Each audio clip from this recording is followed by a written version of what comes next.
ઝઘડિયાના દઢેડા ગામે કેમિકલ યુક્ત પાણી પીવાના કારણે 9 ગીર ગાયના મોતથી પોલીસ ફરિયાદ નોંધાઈ છે। ઝઘડિયા જીઆઈડીસી માં ફરિયાદ નોંધાઈ છે, જેમાં આક્ષેપ કર્યો છે કે હરજીભાઈ રઘુભાઈ ભરવાડ નાઓ ગીર ગાય તથા ગાયને ચડાવવા માટે દઢેડા ગામથી જીઆઈડીસી માં આવેલા પેન્ટાફોર્સ કંપની અને ગાયત્રી વજન કાંટા વચ્ચે આવેલા ઝાડવાવાળી જગ્યાઓમાં ગાયોને ચડાવવા માટે ગયા હતા।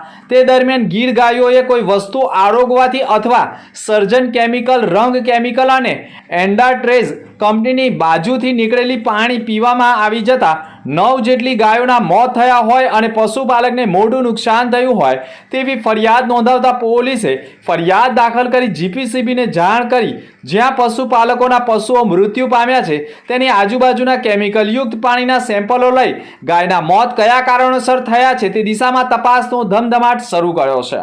જોકે ભરૂચ જિલ્લાના 9 તાલુકામાં ઉદ્યોગો ધમધમી રહ્યા છે અને ઘણા ઉદ્યોગો કંપનીમાંથી નીકળતું પ્રદૂષિત પાણી વૈજ્ઞાનિક ઢબે નિકાલ કરવાના બદલે સીધું છોડી દેતા ખેડૂતોની ખેતી લાયક જમીનને નુકસાન થવાની સાથે કેમિકલયુક્ત પાણી આરોગતા પશુઓના પણ મોત થતા હોય છે। ત્યારે સાચા અર્થમાં ગુજરાત પ્રદૂષણ નિયંત્રણ બોર્ડની ટીમ દ્વારા જીઆઈડીસી વિસ્તારોમાં સરપ્રાઇઝ ચેકિંગ કરી પાણીના સેમ્પલો લઈ કાર્યવાહી કરી પર્યાવરણ અને પશુઓને બચાવવાના પ્રયાસ થાય તેવી માંગ પશુપાલકો કરી રહ્યા છે। ગોપાભાઈ જીવાભાઈ મારું નામ છે।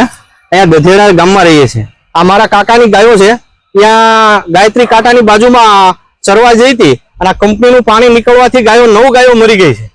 તો એની અમારી એવી માંગણી છે, અમે ઝઘડિયા જીઆઈડીસી પોલીસ સ્ટેશનમાં અમે ફરિયાદ પણ નોંધાવી દીધી છે, પણ અમારે એ મારા કાકાને ફૂલ એનું વળતર મળવું જોઈએ ને યોગ્ય ન્યાય એનો મળવો જોઈએ એવી અમારી માંગણી છે। તો અહીંયા ચરવા આવી હતી આગળ, આજે અમારી જે ગાયો મરી 9 ગાયો મરી ગઈ, પાછળ ચરવા આવી હતી કંપનીની પાછળ ખુલ્લી જગ્યા છે તેમાં, અને કંપનીનું પાણી બહાર નીકળ્યું છે। ત્યાં 2-4 પક્ષી પણ મરીના પડેલા છે અને ગાયો ત્યાં ચક્કર ખાઈને ખાલી થોડીક જ દૂર આવીને